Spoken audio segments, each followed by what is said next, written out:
Welcome to another episode of Paranormal, the New Normal. I'm your host, as always, Jeremy, here trying to make the world seem a little more normal. Are we going to accomplish that today? We might. We might. This is a very highly talked about topic nowadays, and it's becoming more normal, so it could definitely work today in my favor. But, of course, to help me with that, as always, I have a guest. And my guest today is an astrophysicist, an author, Dr. Hugh Ross, and I am very pleased to have him on. How you doing tonight, Dr. Ross? Doing really well, thank you. So, let me ask this. Usually, the first question I ask everybody is, what got you into the paranormal? But I'm going to ask a little different question today. What made you want to be an astrophysicist? Well, it started when I was 7 years of age. I wanted to know why the stars were hot. And my parents said, well, we don't know, but go to the library. I came home with 5 books in astronomy and physics, and that really captured me. I've been a serious student of astronomy ever since. So that's how I got into astronomy. And to answer your other question, how I got into UFOs and the paranormal, I was 16 years of age, and I was a director of observations for the Royal Astronomical Society of Canada, Vancouver chapter. And I told the society, we need to have an exhibit at the Pacific National Exhibition. So we had a booth there, but they put us right next to the Flying Saucer Club. So people would go to the Flying Saucer Club booth, they would come to our booth and say, what do you think about this? And that kind of stuck with me because I was an amateur astronomer before I became a professional astronomer, and every institution where I served, they said, "Well, you know the night sky, you're going to have to handle all the UFO reports we get." So I never intended to become any kind of expert on UFOs, but it just fell into my lap. Right, which actually, I mean, that's the way it happens with a lot of people from what I've been told. I mean, you either experience it yourself and that's what gets you into it, or it just coincidentally falls in your lap, like in your case. So, which very interesting. Which leads me to my second question I ask everybody, but once again, I'm going to tune it a little. Have you actually seen any UFOs? Well, I've seen lots of things that ordinary people would classify as UFOs, but no, I've not seen what I call the residual UFOs. Those UFOs that defy a natural explanation, a hoax, or some kind of secret military activity. I've not seen anything that falls in that category. But I've seen hundreds of things that most people would call UFOs. Hmm. Well, when you say things that most people would call UFOs, what are these things that they're seeing if they're not flying saucers, for lack of a better word? Well, for decades, I've been processing UFO reports, and the most common factor I see is people will have a close encounter with a fireball, and they'll presume it's a UFO. A fireball is a meteor that comes through the atmosphere where the size of the meteor image is more than 1/4 of a moon diameter. I have personally seen fireballs that are 4 times the diameter of the moon, and they'll move in different directions. You'll see smoke trails, and I tell people the ones to watch out for are the ones that don't move at all, but get bigger and bigger and bigger as you continue to watch them. In that case, run.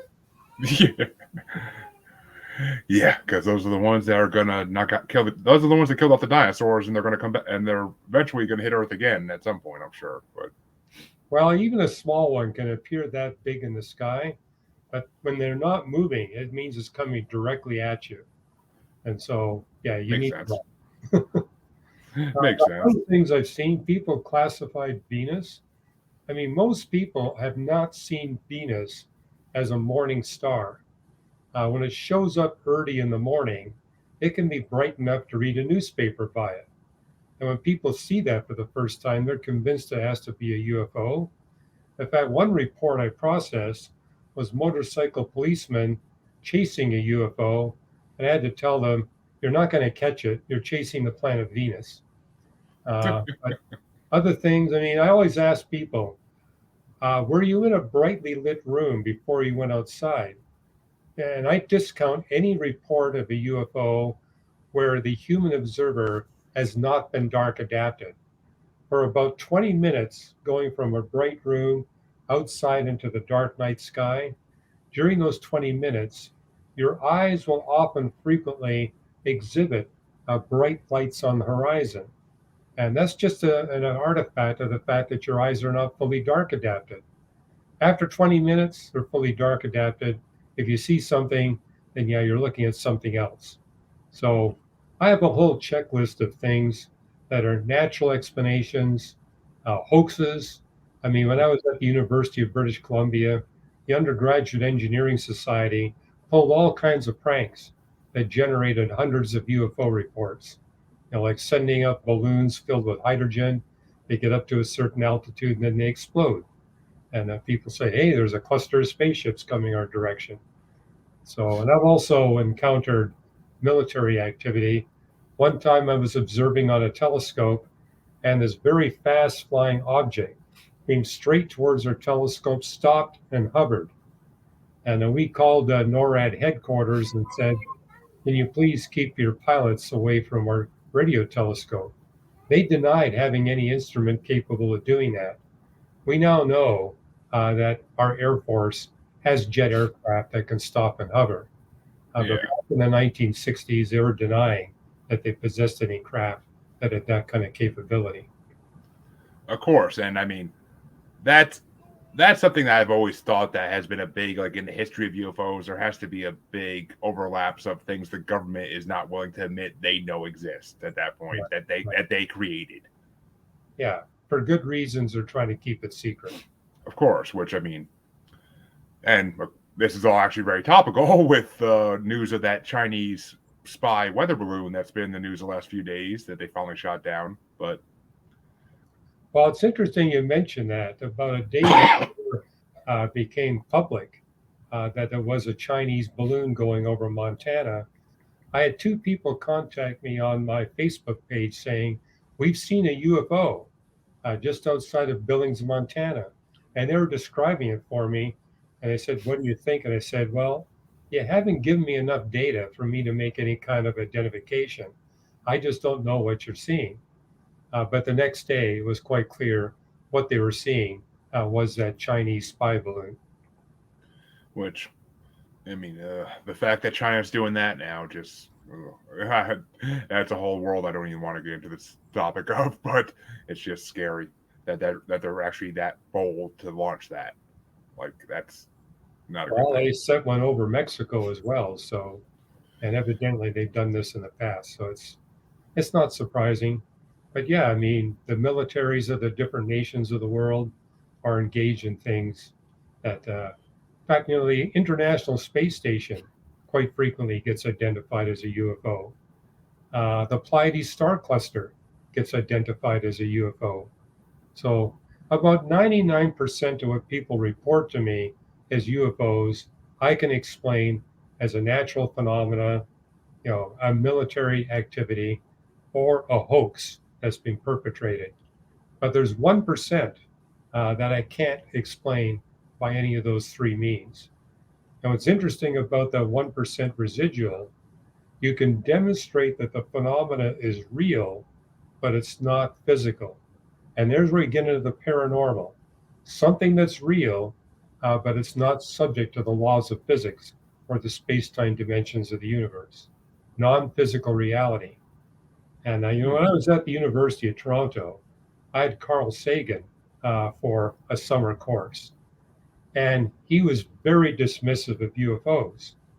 But the reason he was so dismissive, his worldview did not permit the existence of non-physical reality. He's famous for that mantra: the universe is all that is, or was, or ever will be. And so his worldview wouldn't tolerate the possibility of non-physical reality. But as a Christian, my worldview does. And so I said, wait a minute. God has created another species of intelligent life, angels and demons, but they're not subject to the laws of physics. And therefore, I'm open to the idea that there might be UFO phenomena there that indeed are real, but not physical. And I'm not the only physicist that's been writing on this. I could name you six other physicists that have written full length books on the UFO phenomena.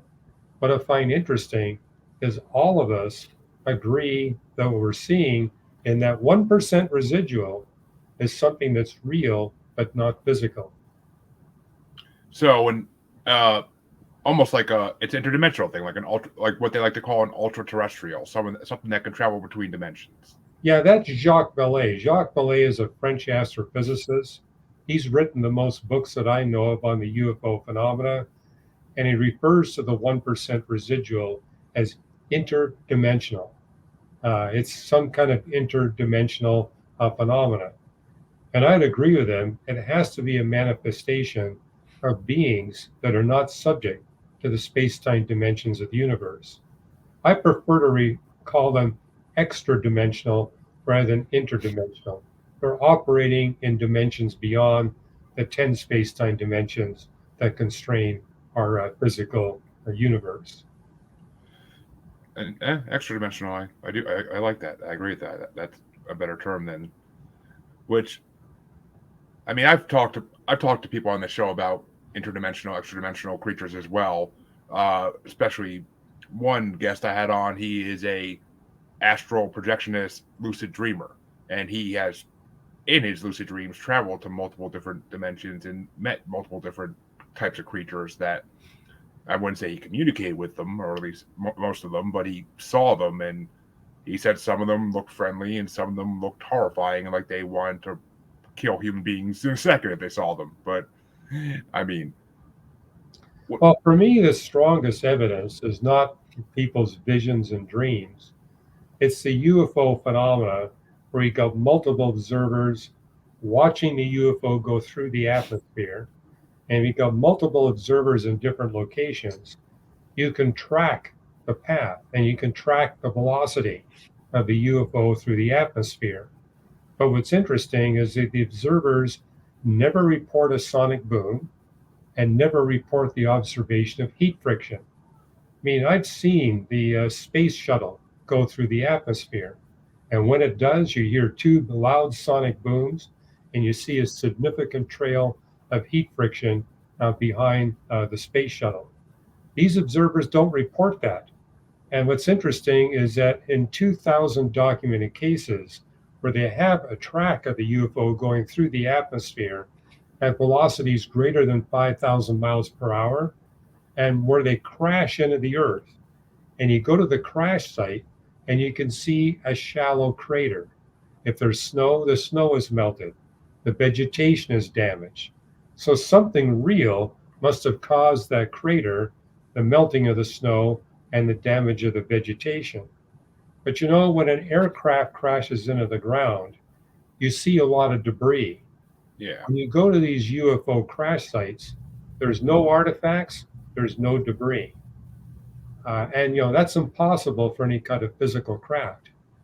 But the fact that you've got a crater tells you something real caused that. About the lack of sonic booms, the lack of heat friction, the lack of debris and artifacts tells us it's real, but it's not physical. If it was physical, you get a sonic boom, you get heat friction, you would get debris. And also in the recently released reports from our government, they report how Navy pilots, Air Force pilots, have seen these UFOs making sharp right angle turns or stopping and reversing direction and doing so with G forces that are above 50 Gs. No physical object can withstand those kinds of accelerations, but something non physical could. And so there's multiple chains of evidence that tell us we're dealing with something that's real, but it's not physical.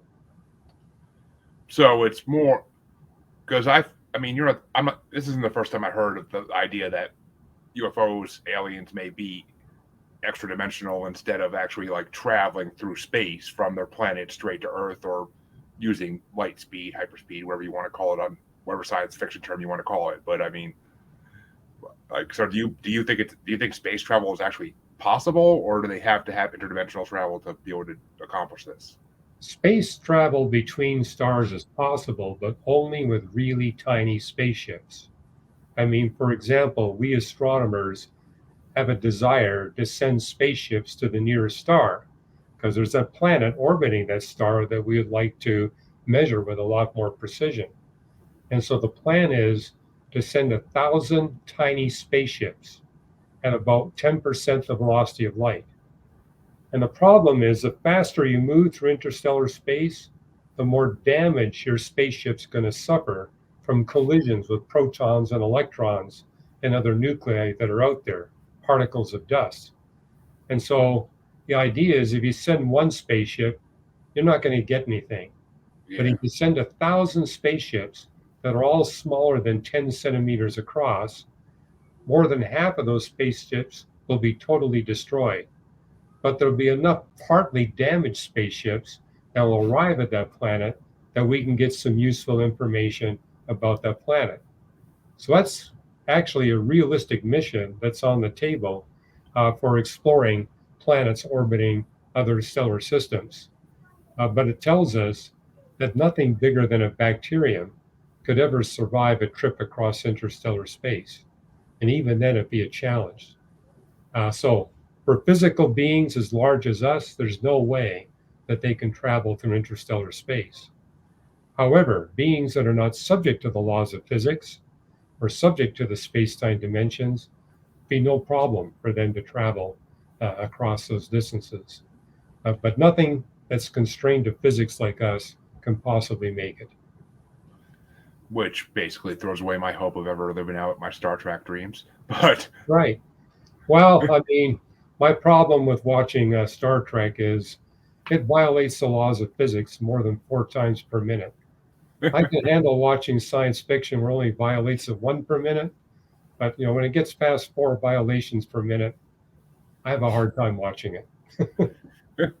I'm definitely going to be looking at it different now, I'm pretty sure. But so, what do you like? Well, I mean, the fact that you said like that we were just talking about the weather balloon. What do you think about the initial Roswell crash that sparked people's interest in UFOs more than anything, and the fact that the government like said for years it was a weather balloon? But Well, I'm the primary author on this book, Lights in the Sky and Little Green Men, but I got two co authors to come in with me. And one of the co authors, Dr. Mark Clark, is an expert on national security. And he basically contributed 2 chapters of the book where he said the Roswell incident is now more than 70 years old, and that the security system of our federal government simply is not up to the task of covering up something of that nature for that long of a period of time. I mean, he cites what happened during the Nixon administration, where here you had the President of the United States trying to cover up an 11-minute segment of one cassette tape. And how long was he able to cover it up for? Only 11 days. yeah, So his comment was if the Roswell incident was real, by now we'd have tangible physical evidence coming out of there. But all we have are stories and blurry photographs. Says if it's real, there'd be some artifact that you could put in a museum. But nothing like that has ever come out of Roswell. Nothing like that has come out of Area 51. And well, his actually, statement was not even Soviet security to be up to the task. funny you say that because I was going to say, does he not think there's an Area 51 that like the government is really keeping like people like to say that the real Area 51 is called Area 52 and that it's the Area 51 is just like a scapegoat to get the people to not know about the real place. But Well, what happened with the UFO interests is our government made Area 51 twice as big in an effort to keep people away from snooping in on their military secrets.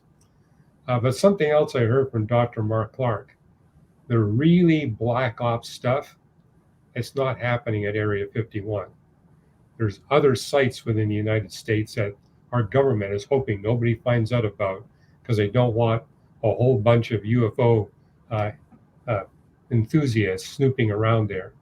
And so, like all governments, our US government has places where they're doing secret research that is significant military value that they don't want people snooping in on. So, yeah, Area 51, it's got nothing to do with UFOs. But yes, there is military activity going on there. And if people keep trying to crash through the gates, then I think they're just going to make the area even bigger. Probably. I mean, I loved like 5, 6 years ago when there was that whole Storm Area 51 movement for like a couple of days, and I'm like, if you're really just that naive enough that you think you could run in there with multiple people and that the government's just not gonna, they literally have the right to shoot you down if you go past a certain point there. Like, you don't think they're Well, gonna they do it? do, but they've made the area big enough that before you get to anything that's at all militarily sensitive, you're probably going to run into a particular breed of rattlesnake. There's a rattlesnake species there that has a venom that's a nerve venom. It's not a blood venom, it's a nerve venom. And as of this date, they have no remedial therapy for dealing with it. So it's like you really don't want to be walking around in Area 51. One of those rattlesnakes bites you, then there's nothing they can do for you. Yeah, I mean, as a man who hates snakes with every fiber of his being, I that right there is enough to make me never want to go near there. But and I don't even like snakes like garter snakes, but a rattlesnake that I can't even be cured of the bite from would be horrendous to me. That's a You nightmare. want to have an anti venom mediation somewhere available. I would say so. So, but what do you think of cases like Barney and Betty Hill where they were supposedly abducted and they did the hypnosis therapy and everything, and you can hear the tapes to this day of what they unveiled in the therapy? Well, that does happen to people who have close encounters with UFOs. It was the astrophysicist Alan Hynek back in the 60s who coined the term close encounters of the first kind, second kind, third kind. Close encounters of the third kind is where individuals claim to actually have a conversation with a UFO being, where they claim to be abducted on some kind of UFO craft, or they claim to be sexually assaulted by a UFO being. And so these stories abound, but again, we have no physical evidence. People claim they've been raped, but when they're examined by a doctor, they can't find any physical evidence of the rape. Or, they said I was on board a spacecraft. They can't come. They don't come back with physical artifacts. And so, people can have all kinds of different hallucinations, dreams, visions. But what I've written about in this book, Lights in the Sky and Little Green Men, it only happens to people who have open doors to the occult. And that's something that all 6 physicists I know who've written on the UFO phenomenon agree with. Number one, that when you have these close encounters, they're 100% deleterious. It's never beneficial. The best you're going to come away from with a really close encounter is recurring, terrifying nightmares. Worst case scenario, you get injured by the encounter. There's even documented cases where people have been killed or their animals have been killed. So this isn't friendly. It's out to harm us. But the other thing is that they agree that what you see in that 1% residual, there's a one-to-one correspondence to what happens there and what happens in the occult and in demonology. Which that actually is a good segue because I wanted to touch back on that because you are not the well, you're by far not the first person that I have had tell me that they believe that aliens, extraterrestrials, are really what we classify as demons and angels in all our biblical texts of different religions. And Well, I find it interesting that even agnostic astronomers draw the same conclusion. They'll say things, look, I might not believe in angels, but what I see in the residual UFO phenomena does have a correspondence with what people describe as witchcraft and the occult. Now, what I've documented in Lights in the Sky and Little Green Men is that there's a statistical argument for that conclusion, namely that you see a higher percentage of people in Alaska and Hawaii reporting on these close encounters than you do the other 48 states. But it's well known that there's a higher proportion of people in Hawaii and Alaska that are deeply involved in the occult. Or you look at nations, there's a much higher rate of incidence in France than there is in the United States or in equatorial Brazil. Well, those are parts of the world where you got a relatively higher percentage of people involved in the occult. And I went to the Soviet Union when the communists were still running the show. The Soviet lab invited me over to speak to scientists, and they allowed me to speak on the topics that the scientists wanted me to speak on. And so almost half of the messages they wanted from me was on UFOs. But what I discovered was back in the late 1980s and early 1990s, quite a high percentage of Russians were reporting these close encounters with UFOs. I went back there in the mid 1990s and the percentage had plummeted. No longer was it as high a percentage. But what happened in the early 1980s and late 1980s, the Soviet government sponsored research on occult physics at their major universities and research labs. They were doing that hoping to develop occult weapons that they could use against the West. And consequently, I had the experience of addressing audience of physicists, where as much as 25% of them were demon possessed. And it was because of their research on occult physics. And once the Soviet Empire collapsed, when I went back there, I discovered that the percentage had radically dropped because, again, there is fewer people involved in the occult. And so the last chapter I put in this book, I basically say, here's a scientific test of our explanation. If you open the doors of the occult, you'll have these UFO experiences. Close the doors of the occult, and it'll go away. And people have written me, because this book is now 20 years old, and that they've written me over the past 20 years saying, I took your advice, I eliminated all the occult from my life, and that was the end of my UFO experiences. Hasn't happened since. And yeah, because of how scary this phenomenon is, it's basically a good idea. Get rid of the occult in your life, and that this will no longer be a problem in your life. Well, just to, for myself and for my listeners, I want to kind of dive into that a little deeper. When you say occult, like most people, including myself, even though I've done a little more research in it than some people, the occult to a lot of people is just prancing around in robes trying to summon forth a demon or the devil, like they, what they talk about in rock music or in movies. But what do you consider actual occult practices? Like, what is the actual? Well, the demons are fallen angels, according to the Bible, angels that have rebelled against the authority of God. And they're out to just, try to hinder God's plan. So their goal is what God intends to bring about through humanity. So, yeah, they're invading, but they need permission.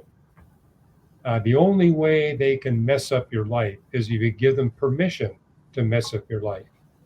But what the demons do is they come to you and say, you want power? I'll give you supernatural power, but it comes at a price. You have to submit yourself to their will. And so, and there's various ways. You mentioned, calling up a demon. A Ouija board is a good example. A Ouija board is an instrument whereby you can invite a demon to invade your life. Astrology is another example. So I have a table at the back of my book saying, all these open doors to the occult are basically you as a human being doing something to invite the demon to come into your life. It could be through occult music, occult art, a Ouija board, astrology. There's lots of different ways. A seance, lots of different ways that people have been engaged trying to call up some spirit to give them supernatural power. And it's funny that they sell Ouija boards advertised to kids. Yes. Well, like, I've spoken to audiences of Christian college students, and I'm shocked to discover that about a third of the female college students will, when I question them, admit that they've been involved in these kinds of practices.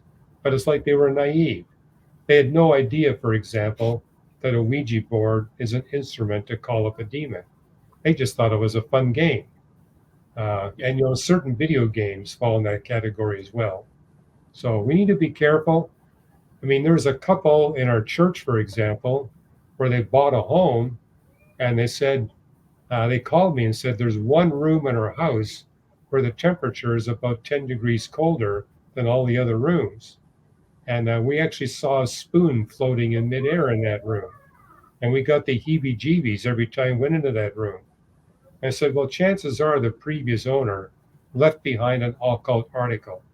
Let's see if we can find it. And so well, we thought that too. We thoroughly searched the house and we found nothing. Well, I organized a group of people to come into their home and we had a prayer session. Then we began another search of the home.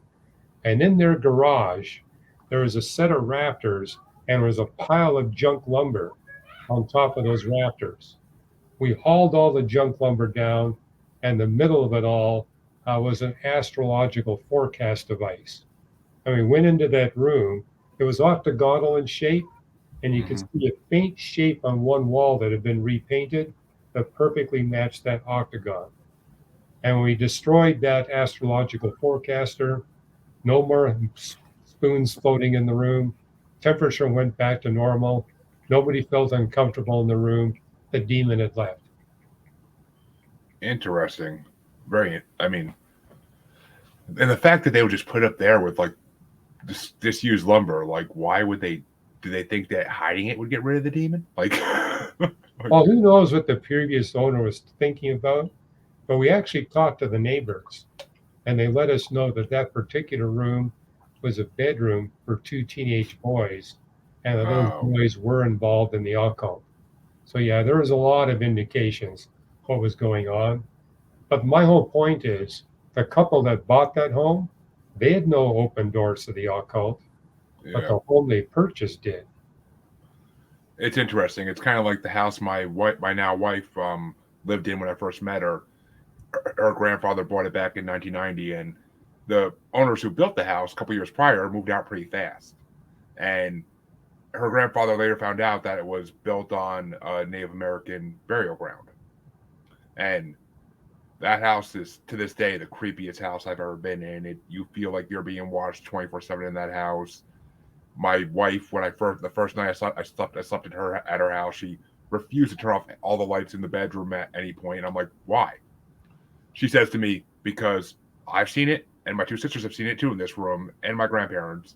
If you turn off all the lights at night, there is a shadowy figure on the ceiling, and it looks like it's holding out a hand, and there's three light orbs circling in the hand. Which, I mean, I'm like, to me that signifies like a Native American shaman or whatever you want to call them. Well, yeah, I closed the book off by saying there are ways to close the doors. I mean, what this couple did, they got rid of the offending article, and that took care of everything. And so, uh, for example, the home that your wife grew up in or had exposures in, go through that place, get rid of any article that the shamans might have left behind, and having done all that, you agree with God in prayer that those things are displeasing to Him. You're only responsible for what you know. And so, if you got, like, say, a distant grandfather that was involved in the occult, you're only responsible for what you personally know that he was doing. That's occult nature. You confess that to the Lord as something that He sees as sinful and rebellious, and that closes the door. And that's something you see in Scripture. That when King David took the throne, he confessed the sins of his parents to the Lord because he knew as king he had authority over the whole nation and wanted to make sure that the nation was not being spiritually impacted because of his kingship. But that's what it took. You confess the sins of your parents, and that breaks the link. Well, I mean, I don't know how we would find anything that the Native Americans had on that land unless they'd have to dig up the whole yard and try to find if they're buried with anything or whatnot, or try to find the Well, bodies even. what I'm saying is, search the property, get rid of anything that could be a connection, and then just agree with God in prayer for what you don't know and can't find. You don't have to dig down 100 feet. God's not expecting you to do that, but He is holding you responsible for what you know. The fact that you know that shaman Indians buried people there and probably did occult practices, that you need to confess to God. I mean, yeah, there is, because it's, I don't know if you've heard of the Bridgewater Triangle in Massachusetts. It's like the Bermuda Triangle, the Alaska Triangle, and all Right. the other ones around the world. There, and it actually, the boundary of it is actually right behind that house, kind of on one end, and in the forest where that is, there's actually a tree in that forest. I'd never seen it personally because I never wanted to, because I'm intelligent enough to know not to stay away from stuff like that. But there's a tree back there that has thousands of eyes carved into it, and it looks like it's been carved that way for a long, long time, according to my wife and her friends and relatives that have seen it. Like it's just, and like they say, you go into the clearing where it is, and you instantly want to leave. Like it gives you the creepiest feeling in the world. Well, never ignore that creepy feeling. So, Yes, I don't.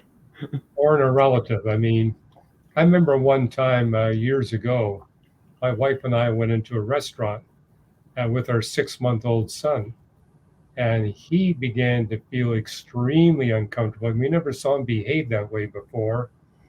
And so we did not finish our meal. We got up and left.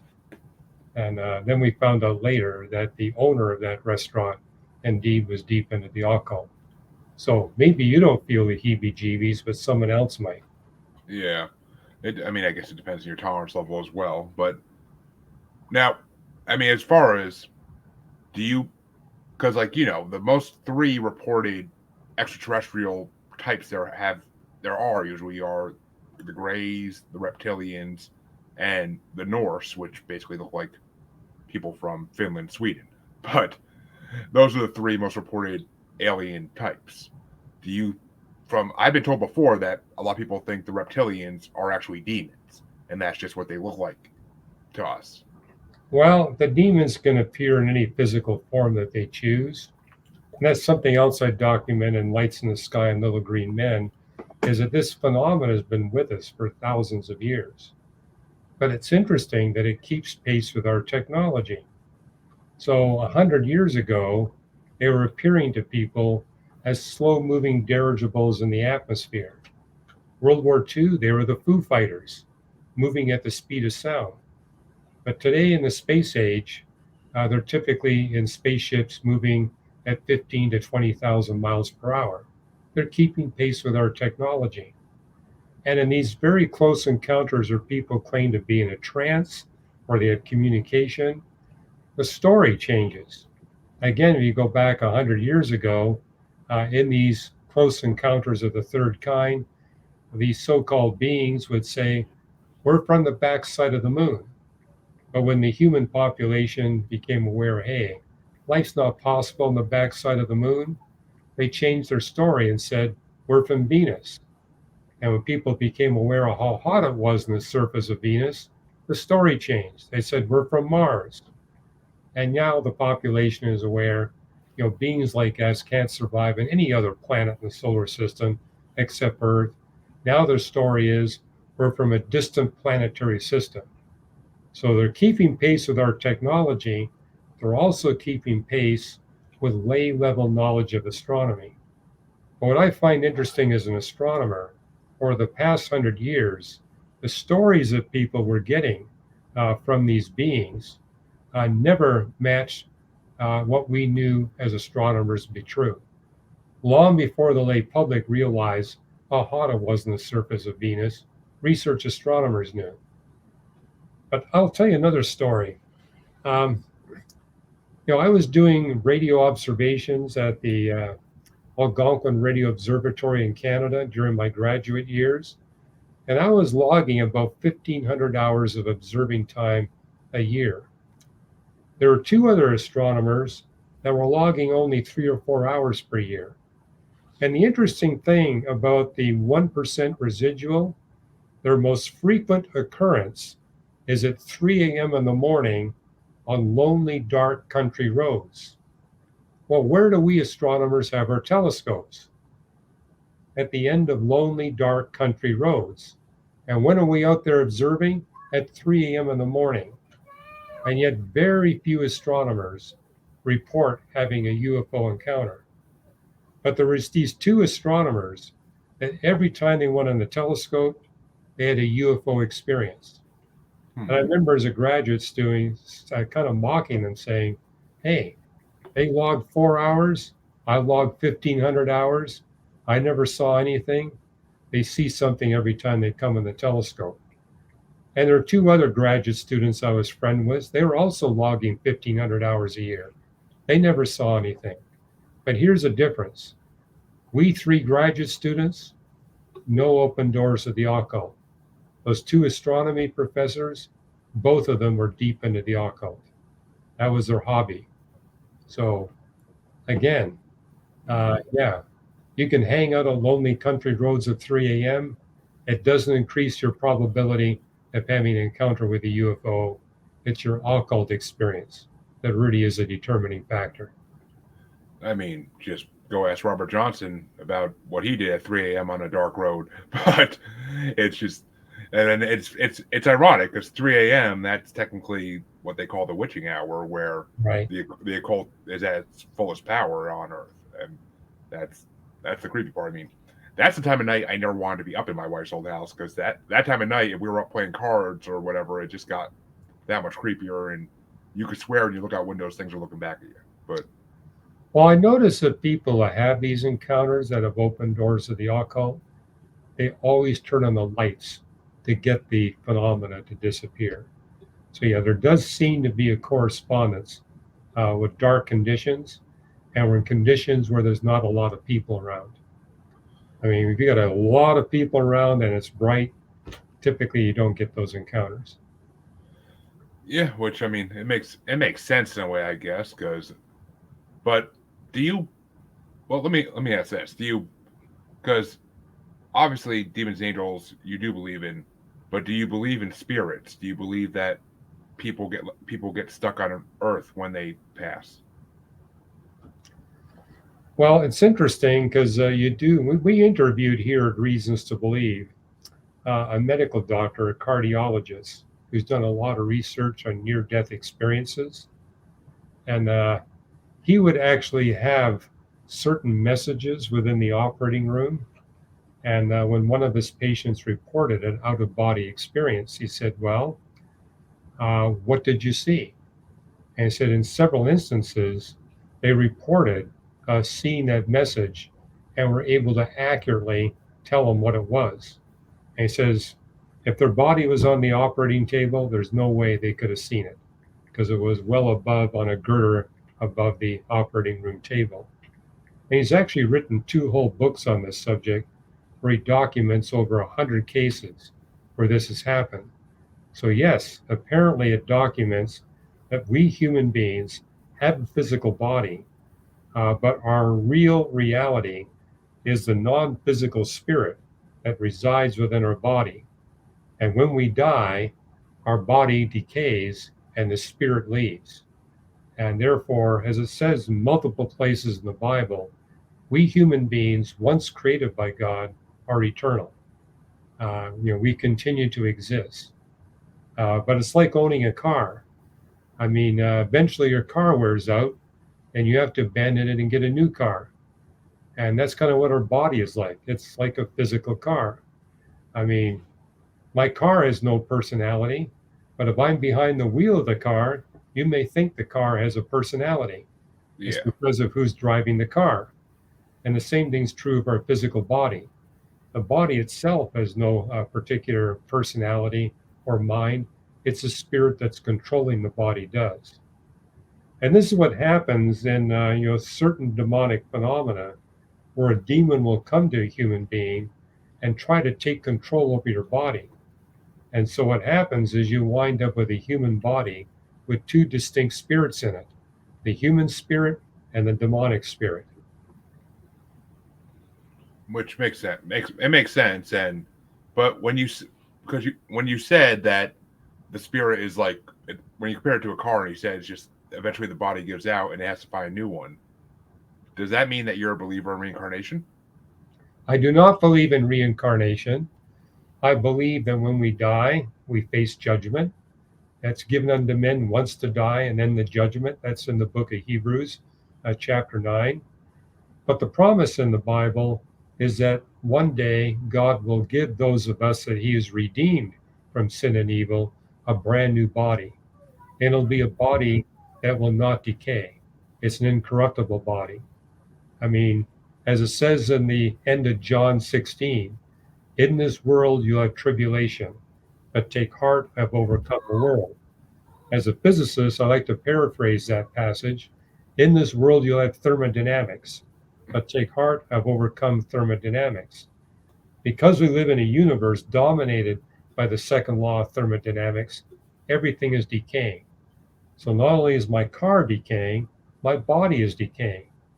And just like I'm going to eventually need a new car, eventually I'm going to need a new body.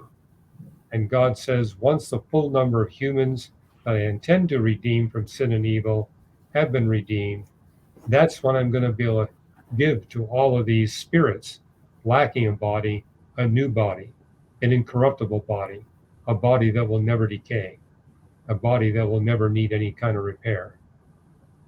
Hmm.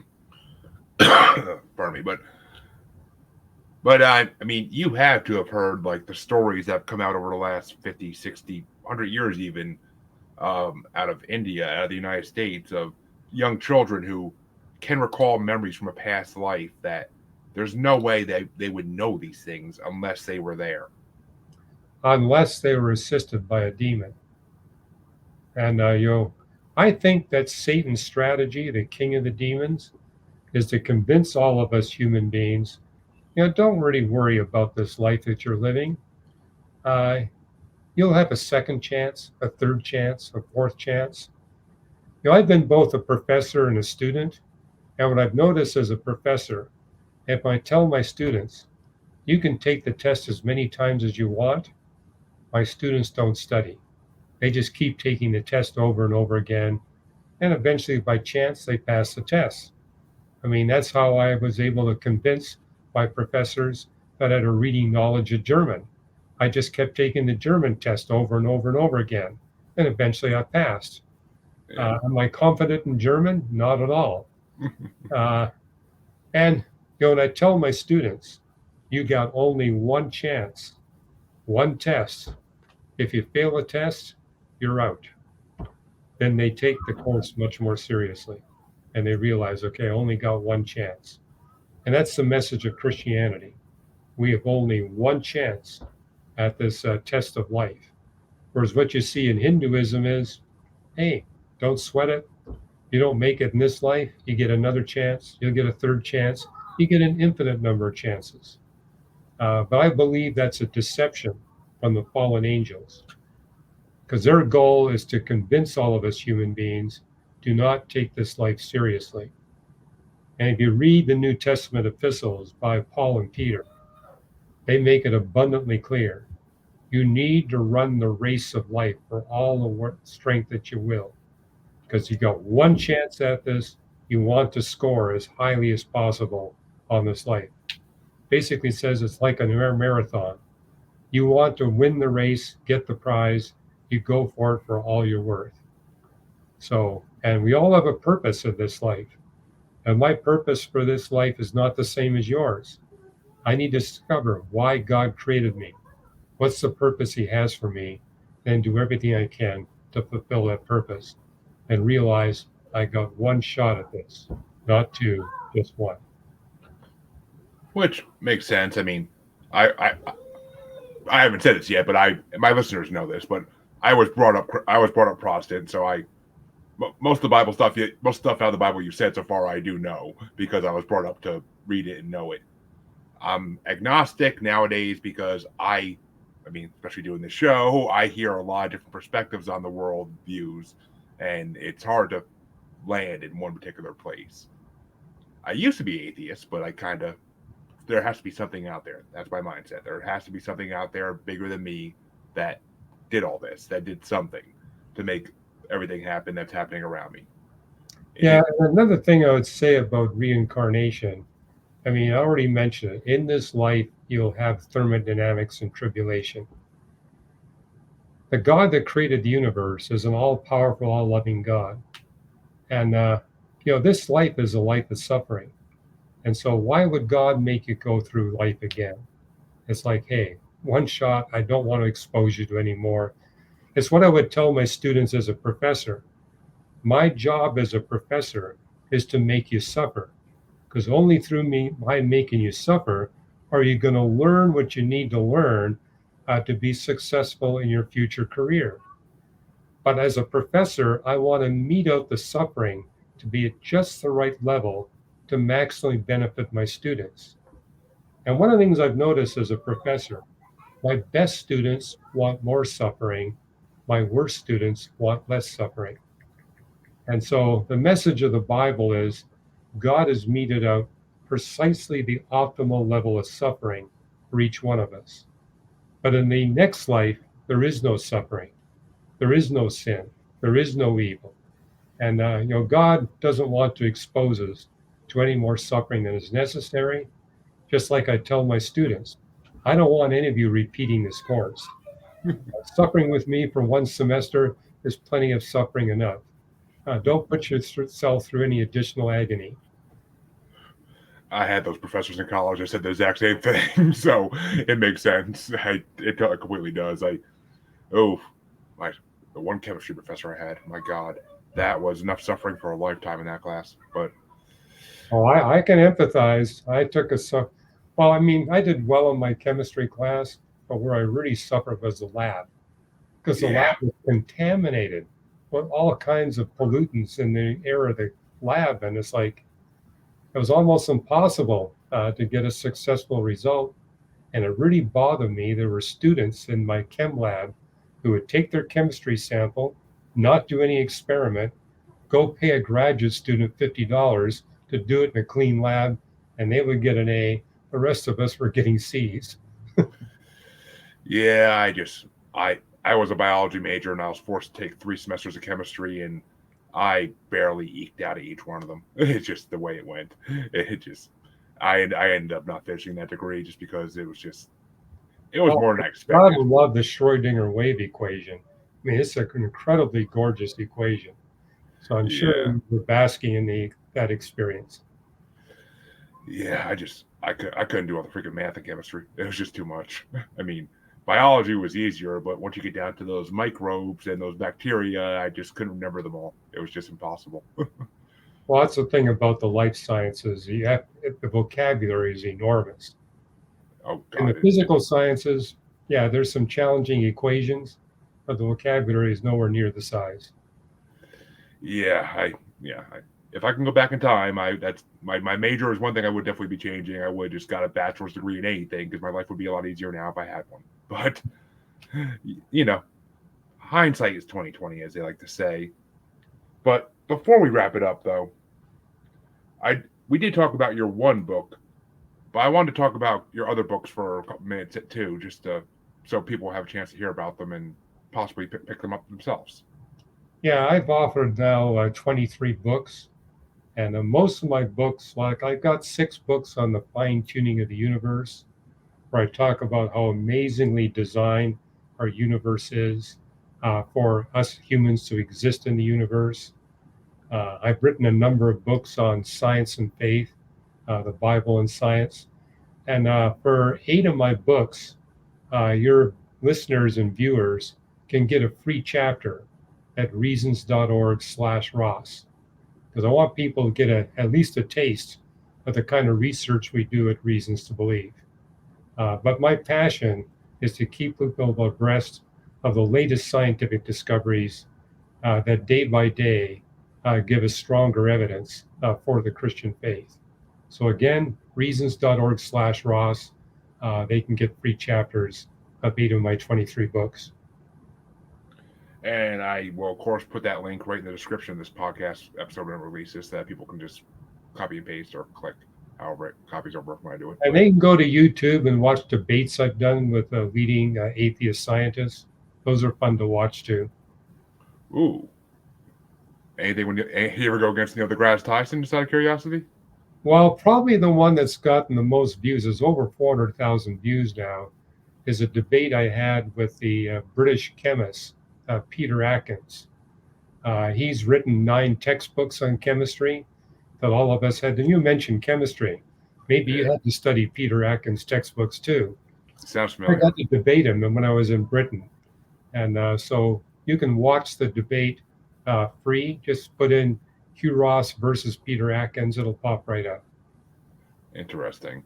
May have to check that. I may have to check that out because I do love a good science debate. Oh, it's a But fun debate. I mean, he's definitely a committed atheist, and we had a really good exchange. And I had a friendly conversation with him after the debate as well. yeah, I'm sure. I mean, science is always one of those things that's fun because you could debate something and then you could always just be friendly with the person afterwards. Usually, unless they are just that uptight that they can't handle both. But I've had some professors like that where you could debate them in class and then afterwards you try to talk to them nicely about it and they just get out of my classroom. But Yeah. I, I've been there, and I'm sure. And it do you have and is there a website where they can go and buy all your books, or are they on Amazon or? They're on Amazon and they can go to reasons.org. I mean, there's lots of places you can get the books. Well, I encourage my listeners, please go check it out, especially if you're into science like me. It's something that may completely interest you and develop you. But last thing I'll ask to end the episode, because I think it's a good question to end the episode on. What should somebody do if they see a UFO before they go reporting it, before they go telling people about it? What are some steps they should go through first to make sure they're not going to make a fool of themselves?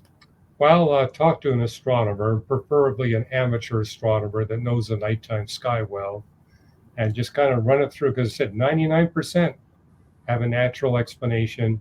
And so that'd be step one. And if it turns out to be something that's non physical and real, then you need to say, okay, where in my life have I left an open door to the occult? So, and hey, if they want some help, again, they can pick up this book, Lights in the Sky and Little Green Men. I think that's one of the 8 books we're offering a free chapter. Yes, I'm actually am going to buy that book because that book is definitely the one that like got my eyes when I was looking at your site. I was like, ooh, that's interesting. As I mean, as a huge X Files aficionado who grew up watching the X Files, I fell in love with the idea of little green men and government cover ups and all that fun stuff. Well, if So you got lots of time, we have 30,000 articles on science faith issues at reasons.org that you can read for free. God, that's a lot. That's a lot. Well, you can search. I mean, just search for what you want to read about. Of course. Well, I want to thank you for coming on, Dr. Ross. It's been a pleasure to speak with you, and it's it's a perspective I hadn't really thought too much on. I've heard it before, but I hadn't really thought too much on it, and it was definitely enlightening to have you provide more detail and more evidence of certain things. So, Well, it's been my pleasure. Thank you. not a problem. And to all my listeners, you know where you can find me. And Dr. Hugh Ross, I'm sure you can find just by Googling the name because he's big enough out there that just his name will pop up. I did it myself. So, but please go check him out, especially if you're into UFOs or anything space related. Thank you all for listening, and I will see my listeners in half a week.